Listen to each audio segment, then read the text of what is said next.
Immediately in time-bound talks on his country's nuclear program. Hassan Rouhani reached out to the United States in his UN speech, just as President Obama had reached out to him only hours earlier. But after all the talk that the two leaders might in fact shake hands or meet a little bit, it didn't happen.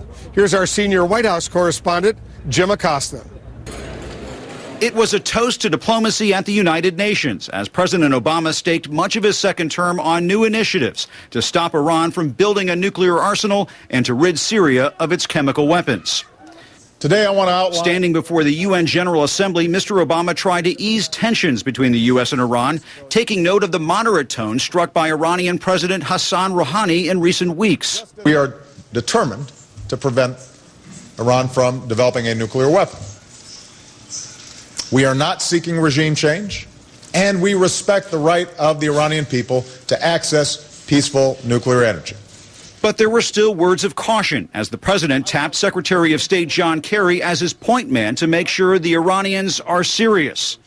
But to succeed, conciliatory words will have to be matched by actions that are transparent and verifiable. Covering a broad range of subjects, President Obama defended his threat of force against Syria for its alleged use of chemical weapons, and he challenged the UN to pass a strong resolution that forces Syrian leader Bashar al-Assad to surrender his poison gas stockpiles. If we cannot agree even on this, then it will show that the United Nations is incapable of enforcing the most basic of international laws. There was even a poke at Mr. Obama's unlikely partner in disarming Syria, Russian President Vladimir Putin, who recently criticized U.S. notions of American exceptionalism. Some may disagree, but I believe America is exceptional. But all day long, the world waited to see whether Presidents Obama and Rouhani would meet face-to-face. In the end, White House officials said such an encounter was too complicated for the Iranians. For his part, President Rouhani appeared open to the possibilities.